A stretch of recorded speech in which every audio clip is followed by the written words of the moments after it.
Welcome back to the top 10 series, and here we are with the top 10 wide receivers in the FFL. And how this will work is I'll show you the list, and then one by one we'll go through each and every player, and I'll talk about them for a little bit. And as well, we're going to do a lot of the skill positions first. So last video we did quarterbacks, and this video we're doing wide receivers, and the next one we'll do running backs, and then we'll probably hop over to defense. But first, here is the wide receivers that we're really looking into today. So to start off the list, at number 10 we have Hilton Caskey. He's a veteran wide receiver, and at one point he was the number 1 receiver in the league. He's fallen to number 10, but there is a big skill gap between 11 and 10. Caskey has amazing hands and catch IQ, and he's a go-to guy. If you need a touchdown, he's the one that's going to give it to you. We have tons of gameplay with him since he was in the Wolves franchise when he was traded from the Hawks to the Wolves.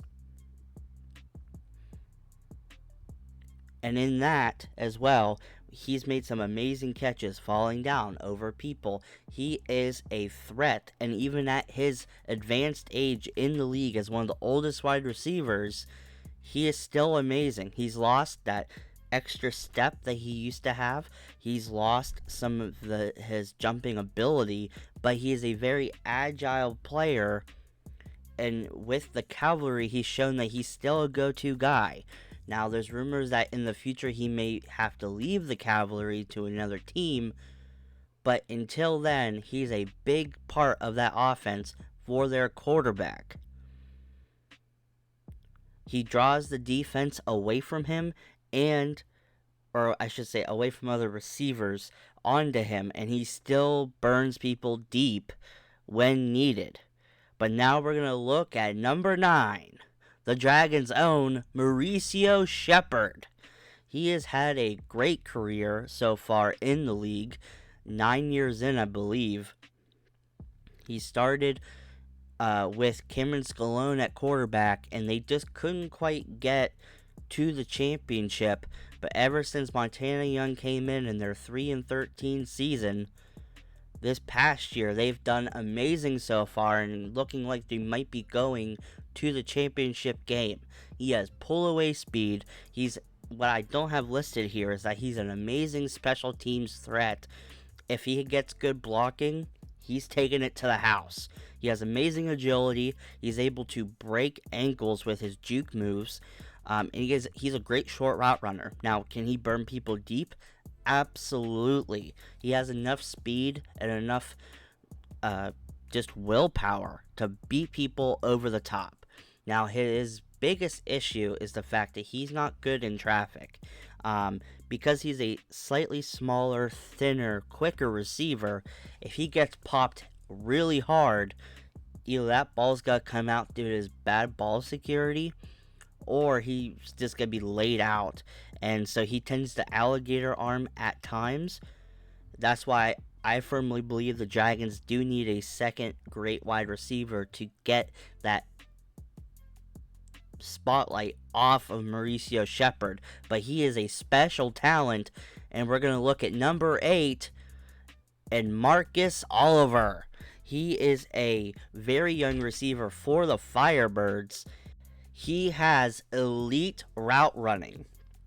Literally, he has beat some of the best CBs like Sidney Foster and other great ones like King Havo, and as well he's beat Cantwell deep. Oliver is an amazing talent, especially deep down the field.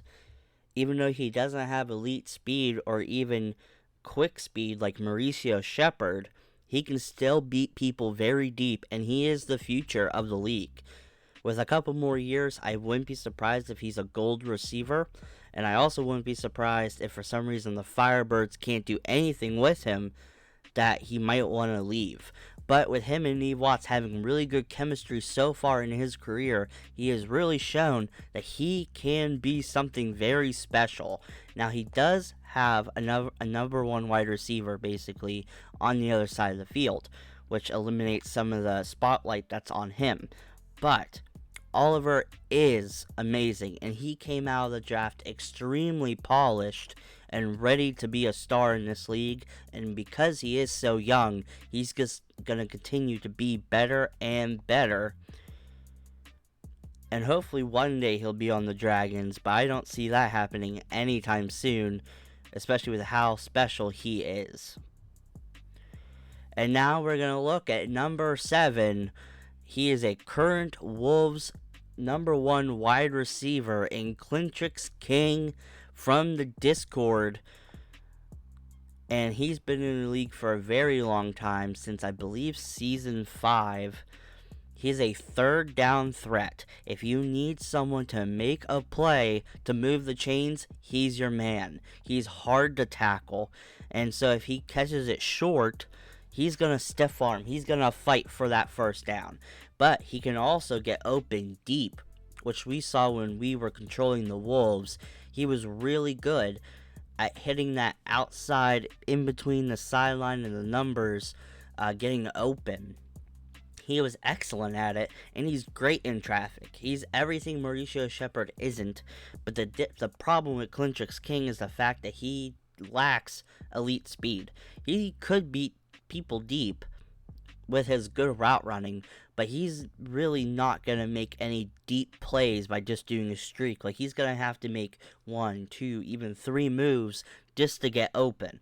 But he is a special talent, and the Wolves really need to be careful not to lose him, especially since their offense is already so weak anyway.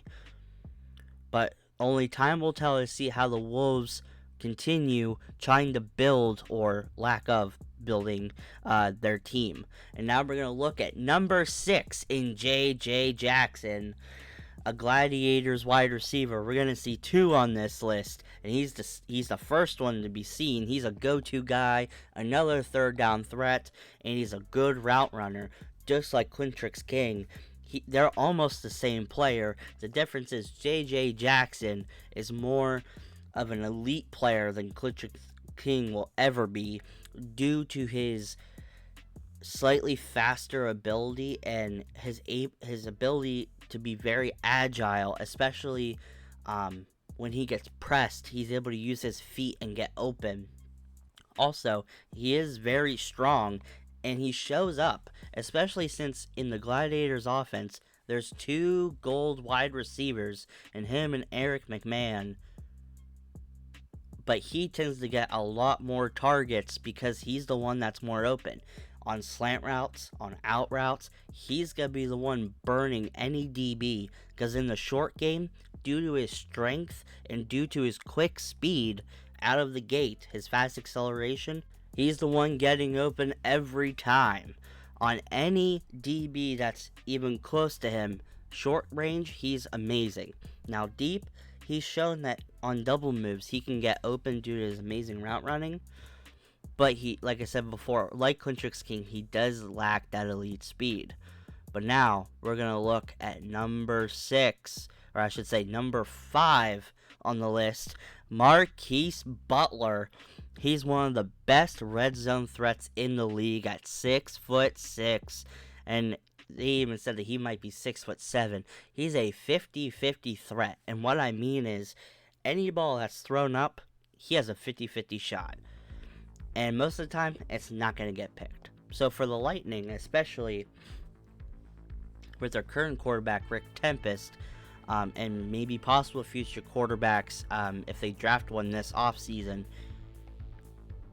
since there are some really good quarterbacks out there, because he's so big, he could play tight end. Hell, like his brother, who's currently on the Sailors, he could play defense if he really wanted to, and he has really underrated agility, especially for his size and for his muscle mass, but he is hard to stop.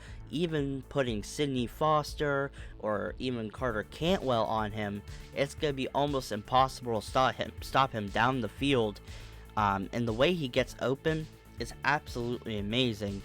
And even when he doesn't get open, it's going to be hard to even try to face him, because of his big frame, it's hard to tackle him anyway. But yeah, Marcus Butler is a extreme threat, and I wouldn't be surprised if in the near future he's also near the top of the list, especially near the top, like in the top 3, if he continues this run he's been having the past couple seasons. And now we're looking at number 4, and that's with the Blackbirds' own Jaquan Oregon. He is the best deep threat in the league currently. And not only is he the best deep threat, but he is the legitimate fastest player in the league. Ever since Houston lost some speed due to him being an Olympic athlete. Also with Jordan James, who is technically probably the fastest player in the league, but he doesn't really show it on the football field. But Jaquan Oregon, he was a former Olympic tryout. He could have easily went to the Olympics, but he wanted to play football. He came into the league as a project wide receiver, but he has bloomed into the total package. Now, he does lack amazing hands, but he sure can still catch the ball very well.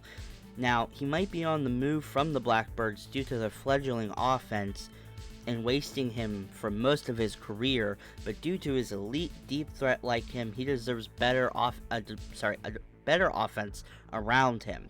Also, Oregon has good route running, but he is amazing on streaks. For some reason, he's able to hit them quicker and faster than anyone on the field. So if he faces a slightly less athlete, he's taking them deep for a touchdown every time. And he also has elite agility, which really shows and helps him with his route running. Now we're going to be in the top 3 as we look at Eric McMahon, the former best deep threat in the league, who has molded his game around his elite speed and is an even better route runner than Jaquan Oregon. And he isn't just a streak specialist. He can hit posts. He's really good on out routes like J.J. Jackson. Now, ever since J.J. Jackson came into the mix, McMahon has been lacking the targets he really needs, but he has really good hands. He has the elite speed that J.J. Jackson does not have, and that shows that he is a deep threat, so people don't go at him as much, and that's why J.J. Jackson is the go-to man. And I should also add, Eric McMahon, when he first came into the league, was lower. He's in around 9-10 range, and Hilton Caskey was the top dog. And now they basically switched positions, and now he's in the middle of his prime, an amazing speed threat, and like I said, amazing route running with great hands. Every time we face the Gladiators, especially since they're in our division, it's hard because you can't just move an elite CB on one guy. You have 2, and McMahon, if you let him open on a worse DB, he's taking him deep. He's gonna etch out over 100 yards on you every game, every time. If you try to cover J.J. Jackson. If you try to cover Eric McMahon, J.J. Jackson's going to get wide open. It's a really hard formula to try to beat, but now we're looking at number 2 in Perry Pollard. He fell in the draft due to bad off-the-field issues, but if you look at him, he has a big, long stride. At 6'2", he's much a leg person. He has very long legs, and he's going to beat people deep with that. He also has the spectacular catches that not many wide receivers have. Due to his length and his jumping ability, he's going to jump over everyone, and his big personality, he's one of the favorite by the fans due to his personality. But like I said, he has scary route running, and he fell in the draft due to his inconsistent play and his bad off the field issues. But he has shown that he can still be inconsistent, but he has such a big personality. He has good hands, and he destroys DBs like the number 1 receiver is, as you'll see soon. He's still very young and still has a chance to be even better. And he's a big talker with a big mouth, and that's why he's the number 2, one of the most scary receivers in the league. Every time he shows up, it's going to be a hard game to try to beat him, because you can't, even if you put your best DB on him, he might just take it for 6 every time. He is an amazing talent, and due to his amazing quarterback with him, he might have a bright future in this league. And now we're looking at number 1 in Ed Council. He came from a very small school, but he has become the best wide receiver in the league. And he's been the best for a long time.